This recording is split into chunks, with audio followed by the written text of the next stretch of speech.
How's it going, everyone? It's Ben Foggins, Media Corner, back again with a brand new video for today, and welcome back to another movie review, aka After I Saw. This time it's going to be on Wolfman. Now, this is a 2025 horror film, and it's directed by Leigh Whannell, the man behind Insidious Chapter 3, Upgrade, and The Invisible Man. And in this film, we follow a family that are on a remote farmhouse, and they're being attacked by an unseen animal. But as the night stretches on, the father begins to transform into something unrecognizable.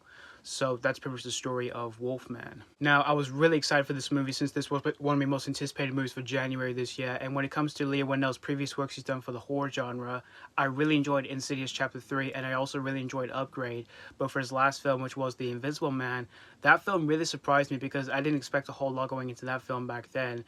But I had a genuine blast with that movie when I saw it in the theaters, and it's by far my favorite of Leigh Whannell's films he's crafted as a horror director.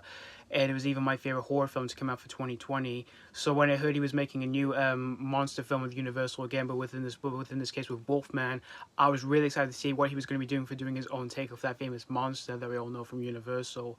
Although I did kind of have my hopes just a little bit too high for this movie, because after seeing this movie here, unfortunately, I wouldn't say this film didn't reach the exact same heights as The Invisible Man, but I overall had an enjoyable time with Wolfman. I really respected some of the ideas the film had to offer, in which we see the main lead, who's played by Christopher Abbott, in which he's trying to be a good father to his daughter, but he fears that he'll be just exactly like his father, because when he was a child, he had a really tough childhood with his father, because his father was always really aggressive towards him.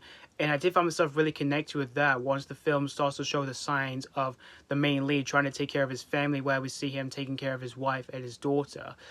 And when it comes to the transformation sequence here in this movie, honestly, it just instantly reminded me of Jeff Goldblum in The Fly. And honestly, this whole thing didn't even feel like it was a proper creature feature. It just felt like more of a body horror film, when we see the main lead slowly becoming into a werewolf. And I found it quite effective, mostly due to its makeup effects. And the film never relies on so much CGI when it comes to the whole transformation sequence.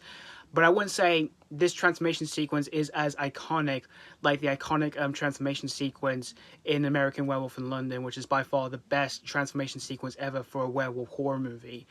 And there's like one idea the film tried to offer here, which I thought would have been more effective for me as I was watching this movie, and where we see the Wolfman slowly evolving from the way he interacts with his family.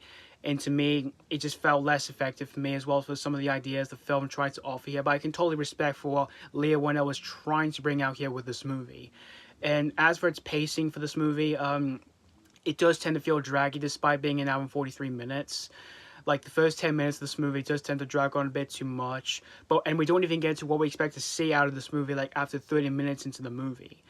But in terms of acting here, I thought everyone for the most part overall were really good. Like, Christopher Abbott was really good as the father, and Julia Garner was really good as the wife of the main lead, and even the young girl I also thought was really good as well. But overall, in the end, guys, Wolfman, while it didn't reach the exact same heights as Leigh Whannell's The Invisible Man, but I can totally respect Wolf for what he was trying to bring out here with this movie. And I can easily say as well, it was overall a solid start here for January horror, but I wouldn't say it is quite as good as some of the other surprises that we got back in January for some horror films that we got over the last few years. I'm going to give Wolfman 3.5 out of 5. Certainly not a bad start here for January horror. And again, I can totally respect for what Leigh Whannell was trying to bring out with this movie, but again, just didn't reach the exact same heights as his previous work he did for the horror genre. But anyways, thank you guys so much for watching my AK After I Saw review on Wolfman, and I'd like to know what did you guys think of this movie, if you've already seen this movie, or if you just recently checked this one out. And as always, this has been Foggins Media Corner signing off.